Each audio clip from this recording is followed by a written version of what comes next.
Départemental 2021, bonjour. Aujourd'hui, je suis avec Claudia Bergère, bonjour, et Lionel Camblan, bonjour.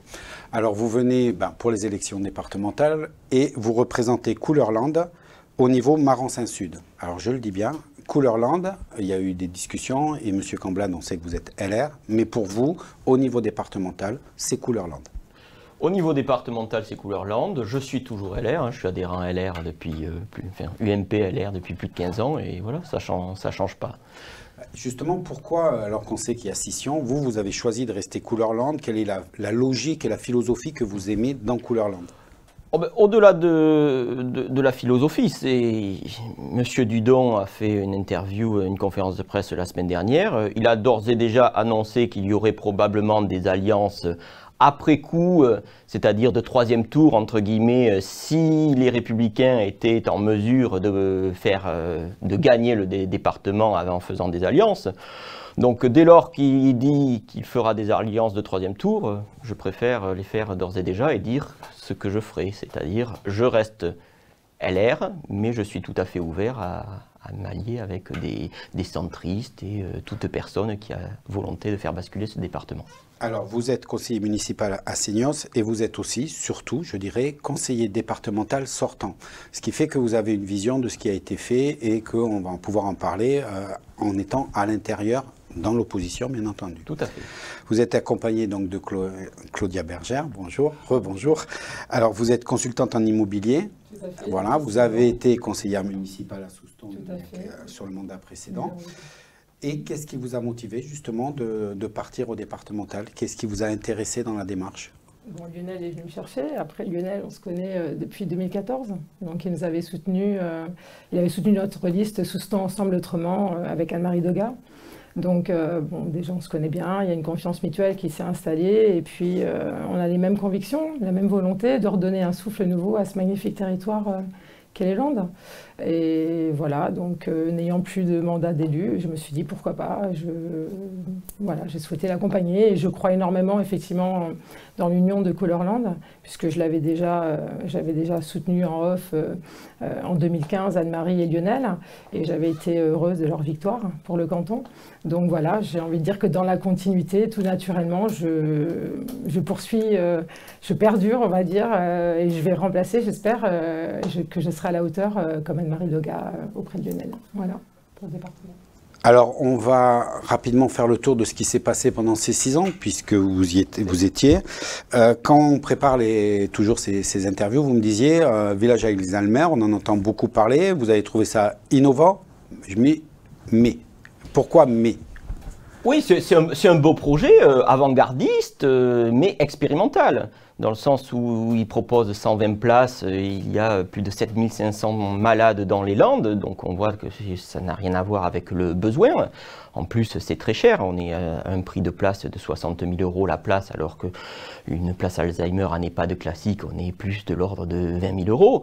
Donc voilà, ce projet purement expérimental, de toute façon, ne pourra pas être décuplé, j'ai envie de dire. Donc c'est bien, mais c'est pas assez, clairement. Voilà, il va falloir trouver quand même d'autres solutions. Tout à fait, ça répond pas aux besoins des Landais. Voilà, très bien. Dans les autres flops qu'on disait, pour vous, il y a plein de grands projets qui ont été annoncés, voilà, et puis à l'arrivée, il n'y a rien eu. Ah c'est ça, 2015 c'était le grand emballement des grands projets, une vague artificielle, un Auchan Atlantis Sud, donc tout ça, fort heureusement, ça n'a pas abouti, mais il ne faut pas l'oublier, voilà. Et le cap a été changé pour redynamiser tous les centres-bourgs. Vous me disiez en souriant, c'est que finalement, à moitié route, ils ont changé d'objectif, les grands centres commerciaux ont disparu, et puis on est revenu au centre-bourg, qui finalement était une idée de chez vous en 2015. Exactement. Tout à fait. Donc, on peut s'en réjouir parce que c'est très bien. On a toujours dit dès 2015 que la clé de la vitalité d'un territoire, ce sont les centres-bourgs, et c'est pour ça qu'on défendait cette politique. Tandis qu'en 2015, ils défendaient des politiques de grands centres commerciaux, donc ils ont totalement changé d'avis. Tant mieux. C'est pareil dans certains projets dont on parlait, vous me disiez social petite enfance, depuis 2015 ça n'a pas beaucoup bougé quoi. C'est ça. Et sur le dernier mandat, je pense que Lionel ne me détrompera pas, pardon. Il y a eu 0 place de créer concernant les EHPAD. Donc effectivement, alors qu'on sait que plus de 15% de la population qui arrive dans les Landes a plus de 75 ans. Donc forcément, à un moment donné, ça coince déjà et ça va encore plus coincer.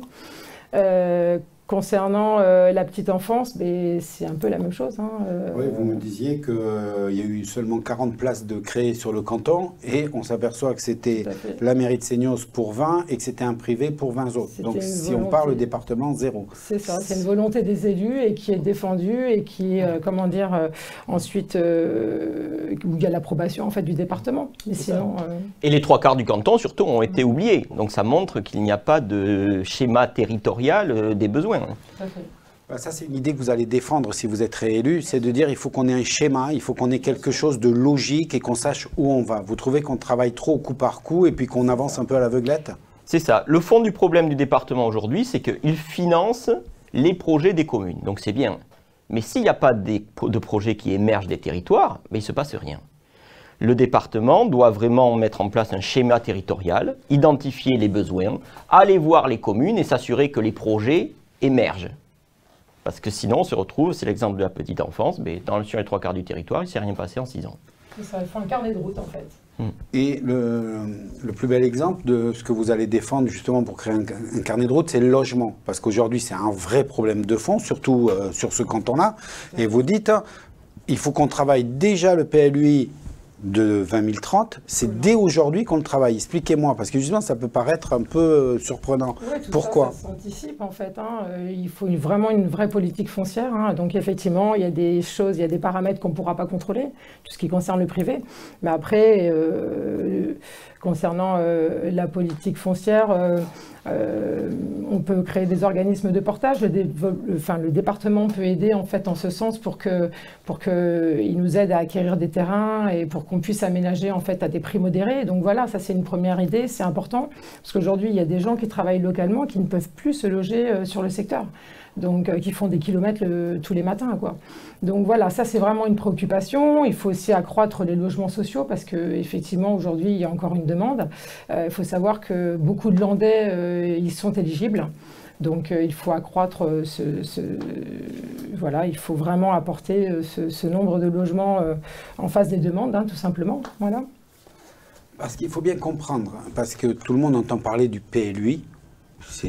Mais personne ne sait trop ce qui se cache derrière finalement. Le PLUI, c'est ce qui donne l'autorisation en fonction de la catégorie du terrain d'être acheté ou pas acheté, d'être habitable ou pas habitable, voilà. Construit. Et donc, il faut qu'on achète les terrains maintenant pour pouvoir en 2030 maîtriser la construction. En fait, c'est exactement ça. C'est que dans le dernier PLUI, là, beaucoup de terrains ouverts ont été des terrains qui appartenaient à des privés. Donc forcément derrière, il y a quoi? Il y a de la spéculation.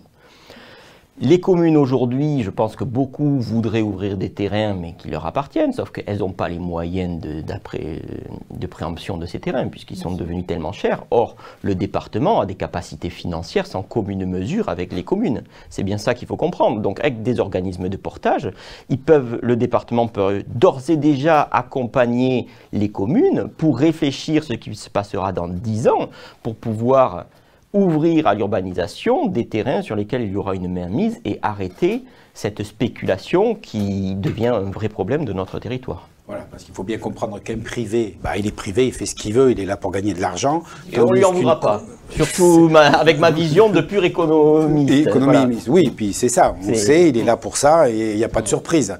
Par contre, une commune, vous avez été maire d'une commune, vous savez pertinemment qu'elle est là pour le bien de l'habitant et qu'elle doit apporter ce genre de service. Si elle ne le fait pas, personne ne va le faire. Tout à fait, vous parlez.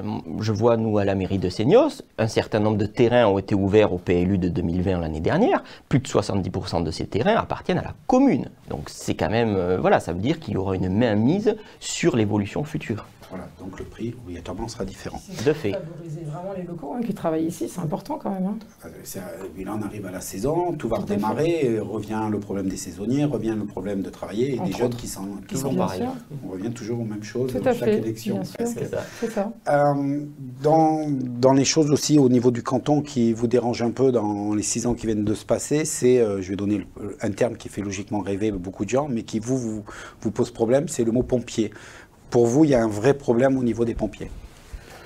Oui, c'est pas anodin que sur les 4 dernières années, on a quand même des mouvements sociaux qui ont été récurrents chez les pompiers, donc ça montre quand même un vrai malaise. Il y a eu une réponse du département, donc c'est bien, mais qui est clairement pas assez, pas assez importante. Tout le sud de notre canton dépend de la caserne de Cabreton, qui est vraiment surannée, j'ai envie de dire, très ancienne. Ça manque d'investissement, les pompiers manquent de matériel. Je pense que les citoyens seraient effarés, j'ai envie de dire, de savoir le temps où les casernes sont vides durant l'été. Pourquoi? Parce que tout le personnel est de sortie. Donc il y a un vrai problème d'organisation, d'équipement des pompiers, et au regard de la croissance globale de notre territoire, il y a urgence à le régler, clairement. Dans les choses positives, je dirais positives, mais on va parler de Pays de Berre, parce qu'il y a eu un vrai travail. Pays de Berre est en train de ressortir et de réexister, si on peut dire, par rapport à tout ce qui s'est passé. Mais vous soulignez que c'est une belle réussite, mais que s'il n'y avait pas eu la volonté des mairies, et qu'il aurait fallu que le département encore plus. Oui, bon, Pays de Berre, c'est un syndicat départemental. Après, c'est vrai que c'est sur Hossegor, donc forcément, la mairie a été partie prenante pendant des années. Je parle notamment de Xavier Gaudiot, l'ancien maire d'Hossegor. Hein. Et c'est vrai qu'on a fait un gros travail pour s'assurer que le projet de rénovation où c'était un peu un fantasme en 2015 encore, hein, voilà, vraiment aboutisse. Et c'est vrai que ce qui s'est fait, c'est une très bonne chose, c'était nécessaire. On voit que la zone continue de croître malgré la fin de la braderie, puisque c'est vrai que c'était quand même un vrai problème, beaucoup d'inquiétudes de la part de commerçants, mais voilà, c'est un vrai centre qui est en train de renaître, malgré le départ de Quicksilver il y a des années, Billabong plus récemment, donc c'est vrai que c'est très bien. Vous faites bien de parler de la braderie, parce que la braderie va me permettre de montrer un autre problème sur lequel vous êtes à fond, et depuis 2015, hein, ça faisait partie des problèmes que vous avez déjà soulevés, c'est que pour aller à la braderie, c'était quand même assez problématique. On ne peut pas dire que la voirie elle était là, mais c'était un peu compliqué. Donc vous défendez depuis très longtemps le fait qu'on ouvre l'autoroute, une sortie d'autoroute aux alentours de Tyrosse, et ça, pour vous, il n'y a rien qui bouge, quoi.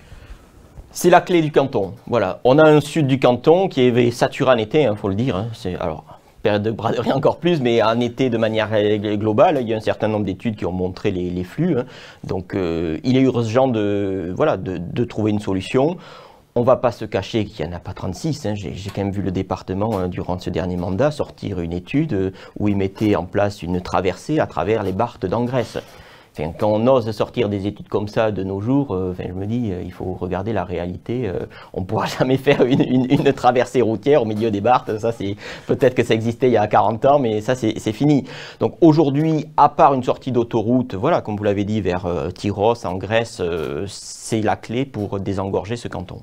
Et là, vous voulez que le département il intervienne parce que pendant 6 ans... Il faut se bouger, quoi. En 6 ans, on a eu droit, à force de demandes récurrentes, on a eu droit à une lettre de M. Fortinon disant qu'il serait bien de lancer une étude sur le sujet. Enfin, si on met 6 ans à faire des lettres, moi je veux bien, mais il faut un peu se secouer dans la vie. Hein. Enfin, quand on veut porter des projets, il faut vraiment les porter. Il faut aller taper aux portes, monter au ministère, voilà. Enfin, il faut agir. D'accord. Donc là, on sait bien que si demain vous êtes réélu, mais du côté majorité, parce que c'est vrai que quand on est dans la majorité, c'est plus facile pour porter les projets. Enfin, je pense qu'il a envoyé une lettre uniquement parce qu'il devait se dire, Camblan, il commence à me... Voilà. Ok. Autre sujet justement qui est très sensible en été, parce que c'est vrai qu'on est quand même directement touché en été et que ça montre plein de problèmes plus facilement, c'est la gestion des déchets. Ça, pour vous, il y a un vrai travail de fond à faire. On est en retard là-dessus. Oui, notre territoire global dans les Landes est très en retard. Hein. On est à peu près à 17% de tri des déchets, quand le Pays Basque est à 24%, et on a la région de La Rochelle qui est à près de 30%. Donc c'est des régions touristiquement comparables. Hein. Donc il y a un vrai effort à faire. Nous, on n'a aucun territoire dans les Landes qui est dans une perspective de territoire zéro déchet. Donc ça, c'est quand même une politique globale à mettre en place. On est aussi, comment dire, dans le social, c'est comment dire, c'est la compétence. Alors c'est là où les gens des fois ne suivent pas, c'est que chaque département a sa compétence, ses différentes compétences. Et ça, le département, le social, c'est sa compétence la plus importante. Et vous pensez qu'il faut, ben justement, c'est tellement important qu'il faudrait qu'on en fasse plus encore. C'est ce qu'on disait tout à l'heure. Hein. Là encore une fois, il n'y a pas d'anticipation, il n'y a pas de projet porteur de la part du département, alors qu'il y a beaucoup, cruellement, manque de place en EHPAD, manque de place à la petite enfance, et ce sont des problématiques que tous les Landais ont tous les jours. Hein. Voilà. Donc là aussi, il faut les développer. Il y a des résidences autonomie peut-être à mettre en place. Il y a des choses, des aides pour que les gens restent peut-être plus longtemps chez eux. Enfin, il y a beaucoup de choses en tout cas à réfléchir et à mettre en place effectivement. Et il faut que ce soit une volonté du département, tout à fait. Souvent, au moment des élections, il y a plein d'idées comme ça qui sortent. Comment vous feriez, vous, pour justement essayer que les EHPAD, bon, bah, il en faut, mais avant, on parle beaucoup aujourd'hui de laisser les gens le maximum chez eux. Est-ce que c'est une solution et qu'il faut vraiment travailler dessus? Ça peut en être une, hein, effectivement. Oui, tout à fait. Alors c'est vrai que le département avec XL Autonomie a mis en place quelque chose. Après, il faut aller clairement plus loin, c'est-à-dire qu'aujourd'hui, ils sont dans l'adaptation des logements. Il faut aussi mettre en place des logements adaptés, mais surtout nouveaux. C'est-à-dire qu'il ne faut pas avoir forcément velléité à adapter des logements anciens parce que les besoins sont tout à fait différents. Donc on peut tout à fait imaginer dans les politiques de centre-bourg aussi de mettre en place des résidences autonomie qui permettraient d'accueillir dans de bonnes conditions les personnes âgées en perte d'autonomie. On est sur un département très touristique. Ça aussi, il y a un travail énorme à faire pour vous au niveau du tourisme où on est dans des règles qui vont bien. Surtout, Monsieur Camblan, puisque vous avez quand même été sur une mairie qui était quand même directement concernée. Justement, ça ne va pas bien du tout. Voilà. Il faut totalement changer de paradigme, j'ai envie de dire. Ouais. C'est-à-dire que le département, lui, il est dans le même train-train depuis les années 80, c'est-à-dire il a son CDT, on fait de la promotion pour faire en sorte de faire venir des touristes sur le territoire. Là, il faut clairement changer de logiciel, là, mais totalement, il faut faire reset, j'ai envie de dire. C'est parce qu'aujourd'hui, il y a une vraie problématique de gestion du flux des touristes. Et c'est là où le département a un rôle à jouer en termes de politique touristique. Il doit accompagner les communes dans la gestion de ce flux. On a parlé de la sécurité. La sécurité, c'est un des axes importants de notre programme. Le département peut accompagner les communes dans la mise en place de la vidéoprotection. Mais après, en termes de tourisme, il doit aussi accompagner dans la gestion donc, du flux routier. Donc aujourd'hui, il faut arrêter d'avoir pour seul objectif de faire venir des touristes sur le territoire. Voilà. Je pense qu'il faut quand même revoir une politique de gestion des flux, qui passera aussi par, comme tu le dis très bien, oui, de gestion de la qualité, c'est-à-dire que faire monter aussi en gamme un certain nombre de logements, donc un accompagnement au logement locatif, c'est des choses importantes. Je vais parler de quelque chose qui revient, on n'en a pas parlé, donc là ça va être une surprise pour vous, mais il faut bien que je vous fasse quelques surprises. C'est la tradition. C'est quelque chose aujourd'hui qui est beaucoup attaqué. Les Landais, ils sont très proches. Quel est votre regard sur la tradition? Et justement, est-ce que vous êtes pour, contre comment vous la regardez? Vous regardez ces attaques en ce moment? Moi, j'avoue que n'étant pas forcément landaise d'origine, je suis arrivée il y a 15 ans sur le territoire landais, particulièrement à Souston. Très honnêtement, je suis très sensible à ces problématiques-là. Donc, bon, moi, je me dis qu'il y a des traditions, elles sont là depuis des années. Donc, entre guillemets, en tant qu'étrangère, c'est pas à moi, entre guillemets, de les remettre, de les bousculer, hein, très honnêtement. Là, c'est pareil, hein, voilà, les courses landaises, il n'y a pas de souci, c'est à ça, hein, laquelle vous pensez, je pense. C'est la tradition, les tours aux machines, mais c'est aussi les fêtes qui vont être attaquées parce qu'il y a tout le côté alcool qui va toujours être mis en exerce par les médias, et à côté, par contre, il y a plein de choses intéressantes dont on ne va jamais parler. C'est un peu tout ce regard de qualité de vie qu'on a. À plusieurs moments, on a dit qu'il faut mettre de la qualité. Pour moi, c'est ça. C'est lié à la culture du Sud-Ouest, mais ça revient aussi sur le tourisme, peut-être. Comme tu l'as dit, voilà. Ça fait partie de la culture. Enfin, moi, je suis landais, j'ai vécu, j'ai grandi dans la Haute-Lande. À 18 ans, j'ai fait les fêtes avec tous mes copains et pendant des années, et je les faisais encore il n'y a pas longtemps, depuis 2 ans. Depuis l'an dernier, c'est compliqué. Donc, non, c'est clairement notre culture. Donc ça, il ne faut surtout pas la renier. La course landaise en fait partie. Il y a des communes communes voilà, où la tauromachie est importante. Nous, sur notre territoire, voilà, c'est moins important. Bon, moi, je ne me positionnerai pas sur ça parce que je comprends que ça puisse offusquer certains aujourd'hui. Moi, j'avoue très clairement, hein, depuis petit, j'ai trempé dedans, hein, ça ne m'offusque pas du tout. Mais après, voilà, chacun... Après, c'est ça aussi, il ne faut pas être... alors, je ne sais pas quel terme employer, mais il ne faut pas être intransigeant non plus. Il faut respecter les envies de certains. Moi, s'il y a des choses qui me choquent, mais dès lors que ça ne me touche pas, ben, je laisse tout le monde faire... le libre choix. Exactement, le libre choix. Imposer ce qui ne nous plaît pas. La tolérance, c'était le terme que je cherchais. Tolérance, comme quoi. On arrive à la fin de cet entretien. On va parler vote parce qu'il faut voter le 20 et le 27 juin. Alors, avant de vous poser ma dernière question, juste, on sait que l'enjeu du vote va être très important, surtout sur le Marensin-Sud où il y a beaucoup de listes. Pourquoi les gens ne veulent pas aller voter aujourd'hui et comment on pourrait les inciter à aller voter? Souvent, on m'aborde dans la rue, peut-être moins Lionel, mais moi, en ce moment, c'est « alors, à quoi ça sert les départementales ?» Donc voilà, cette question, déjà, elle veut tout dire. Les gens, déjà, ne se sentent pas du tout concernés, alors que malheureusement, enfin, non, pardon, heureusement, ce sont des élections qui touchent vraiment à leur quotidien. Mais ils se sentent tellement pas concernés que du coup, j'ai envie de vous dire qu'à part élire leur maire ou éventuellement le président de la République, hein, les autres élections ne sont pas trop populaires, en fait. Hein, on a du mal à faire bouger les gens. Et oui, et puis après, de manière globale, depuis des années, voilà, la politique, c'est repoussoir. Pourquoi? Parce que les médias focalisent aussi sur certaines affaires. Et je pense que les citoyens ne se rendent pas compte que les élus de terrain comme nous, voilà, c'est vous et moi. Nous, ah oui, voilà, moi, beaucoup de personnes me contactent via Facebook, je leur réponds, j'essaye de les aider avec mes simples petits pouvoirs, entre guillemets. On fait ça à côté d'un job, on bosse beaucoup, mais voilà, et on fait ce qu'on peut. Hein, et j'ai envie de dire, comme beaucoup de gens en ce moment, hein, on n'a pas vocation à arriver à tout révolutionner, mais on fait ce qu'on peut et on essaye de défendre avec conviction voilà, certaines positions. Alors on va arriver à la dernière question, qui est toujours la même, vous le savez. Le 20, on va aller voter, premier tour. Il y a de mémoire 6 ou 7 listes sur le canton, je ne me souviens plus.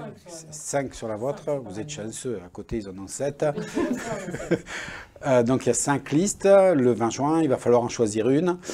Pourquoi choisir la vôtre, en quelques mots, plutôt qu'une des 4 autres? Déjà, je pense qu'il faut redonner un souffle à ce département. Je pense qu'on va faire le résumé de tout ce qu'on a dit depuis tout à l'heure. Voilà, il faut vraiment un département qui anticipe hein, et qui porte des projets, parce que c'est vraiment son rôle. Et aujourd'hui, le rôle n'est pas accompli. Donc voilà, pour moi, c'est vraiment l'idée la plus importante. Et puis parce que c'est un département qui est magnifique et il est géré depuis trop longtemps, entre guillemets, par les mêmes. Donc ça fait du bien aussi, un peu de changement. Voilà. D'abord, de manière très pragmatique, j'ai envie de dire, Couleur-Land, avec la majorité sortante, ce sont les seuls à présenter des candidats sur tous les cantons. Donc, c'est les seuls à être en capacité de présenter une vraie alternative. Donc, en fait, il n'y a presque que 2 candidats à choisir, hein, soit Couleur-Land, soit les socialistes, puisque c'est les seuls qui sont en capacité d'être majoritaires. Ça, c'est le premier point. Après, nous, localement, voilà, on défend des idées fortes. Voilà. Nous, on aime notre territoire, on aime son calme, sa douceur de vivre. C'est pour ça qu'on a axé notre programme sur la sécurité, comme on l'a dit précédemment. Le tourisme, c'est la gestion du flux qui est importante. Il faut, comme j'ai dit, il faut changer de vision des choses. Hein. Et après, au niveau du social, qui est une compétence phare du département, il faut avoir un vrai schéma territorial des besoins, c'est-à-dire faire une analyse globale, identifier les besoins et les porter directement. Le département ne doit plus être suiveur, il doit vraiment être un porteur de projet.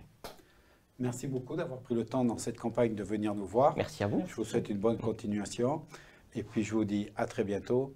Au revoir et à bientôt.